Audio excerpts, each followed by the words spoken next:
Hello, and today we return to one of my favourite subjects and one that I periodically visit in my articles and in my vlogs and so on, and that is UK house prices measured in gold. Now, as regular readers and viewers will know, I am firmly of the mind that unaffordable housing in the UK, and indeed across most of the developed world, is as much a consequence of the system of money and credit, of fiat money, as it is of dumb, prohibitive planning laws. And if interest rates reflected actual inflation, the story would be very different. And I'm not talking about the Consumer Price Index, the CPI measure targeted by the Bank of England, and even that now stands at 7%. I'm talking about the inflation of the money supply, whether via debt or quantitative easing, debt expansion or quantitative easing, and the resulting costs felt. Now, house prices are currently rising at roughly 11% a year, and you're telling me inflation is only 6 or 7%. Pull the other one. And the incremental effects of these rises, 7% one year, 12% the next, over many decades, have made house prices ludicrously unaffordable to young people.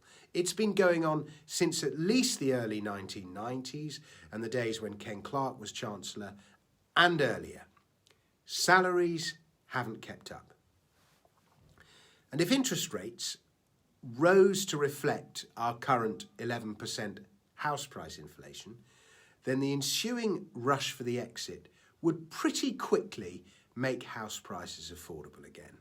The entire House of Cards economy would come crashing down too, but that's another matter. So for this reason, I conduct the occasional exercise of measuring house prices in sound money. Gold has served this role since the Stone Age, and so we bow to the wisdom of Mother Nature and we use it here. So, the average price of a house in the UK is now £274,000. That was the December number, according to the Office of National Statistics and the Land Registry. The average salary is 31 grand, give or take. So house prices are at 9 times earnings, roughly. The house prices to earnings ratio in most big cities, especially in the south, Bristol, Birmingham, Bristol, Brighton, London, Oxford, Cambridge. It's much more distorted than that. It was 3 times when I bought my first flat in London in 1993. So we're going to start with house prices in pounds. And this chart goes all the way back to 1953, when mortgages barely existed. Debt is the big driver of house prices. If there is no debt in a market, prices will reflect local cash levels and be much lower. Introduce debt and up go prices. Debt, even with all that QE, remains the biggest supply of new money. That is how new money gets created, when debt gets issued.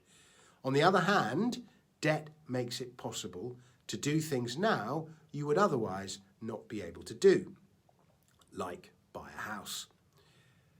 But keep debt costs low and more money enters the system. Prices stay high and the economy grows. And that's why the authorities prefer to keep interest rates down. You've never had it so good, was the government's cry at the time, as the Tories actively encouraged a property-owning democracy, as they put it. Stamp duty was cut and the government lent money to building societies so they could issue mortgages. Home ownership rose from 29% in 1951 to 45% by 1964, and the train of higher prices was put in motion. They rose by over 50% during that period. Now, this chart is astonishing in its relentless rise higher. It looks like Bitcoin or something. The crash of the early 1990s, in which hundreds of thousands of people, if not millions, lost their homes amid surging interest rates, is a mere blip. Far fewer lost their homes in 2008 because rates were slashed. But looked at from another perspective, you can see just how much value your money has lost. In 1953, the average house cost £1,891. Today, it's 150 times that. The pound has lost more than 99% of its purchasing power in 70 years. Money, it's a fraud, but you cannot do without it. So next, we turn our attention to house prices measured in a much sounder form of money, one that central banks cannot print. This is the same house prices measured in gold since 1953. And as you can see, it's rather a different story. Back in 1953, the average house cost 150 ounces of gold. That's the same price as in 2020. Wait a minute, what? Today, a house will cost you about 180 ounces of gold. So are you telling me that house prices are up only, 10%, 15% since 1953? If you measure them in gold, yes. In 1980, you could buy the average UK house for 50 ounces of gold. You could have done so in the 1930s as well. That's not shown on this chart. In 2004, with gold sitting at around $400, about £200 at the time, and the average house at £150,000, it took over 700 ounces to buy a house.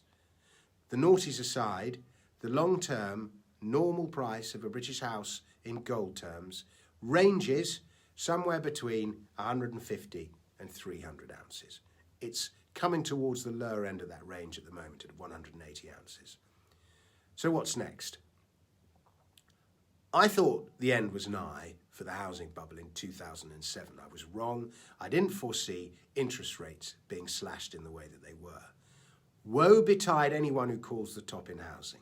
The only thing that will send house prices lower is increased rates. Though even at 3 or 4%, there would be problems. No policymaker wants falling house prices on their watch. Partly because they own houses themselves, partly because of the damage it would do to their reputation, and partly because they don't want to see people lose their homes. Never mind those who can't afford one. So there's just too much career risk, too much reputation risk. I very much doubt, as a result, that we'll see rates reach the levels that real and even CPI inflation suggests they should be.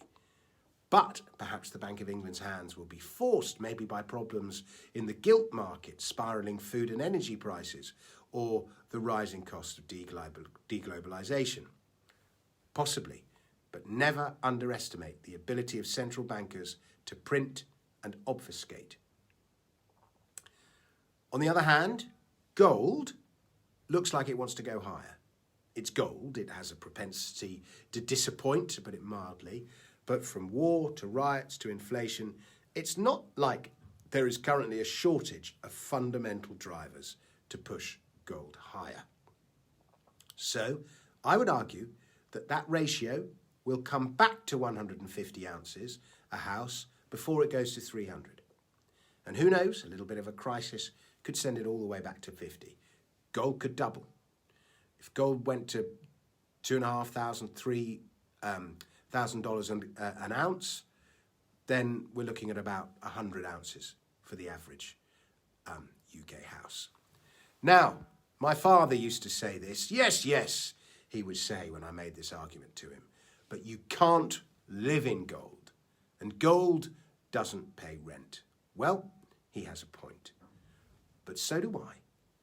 Central banking has left a generation homeless. Fiat money has done terrible things to society. Thank you very much for watching. It's so unnecessary. It's so unnecessary. Everyone should be able to buy a house. Houses should have got better in the way that computers and phones have, and it's stupid that they haven't, and it's entirely caused by fiat money. Anyway, thank you very much for watching. Please subscribe to the channel, and if you haven't already, please sign up to my Substack. There's lots more quality content coming. Please share this video with a friend if you liked it. And I'm eventually going to move these videos over to Substack. And please check out my paid letter on Substack too. Our stocks are doing really well at the moment. Gold stocks flying. Whee! I'll speak to you soon.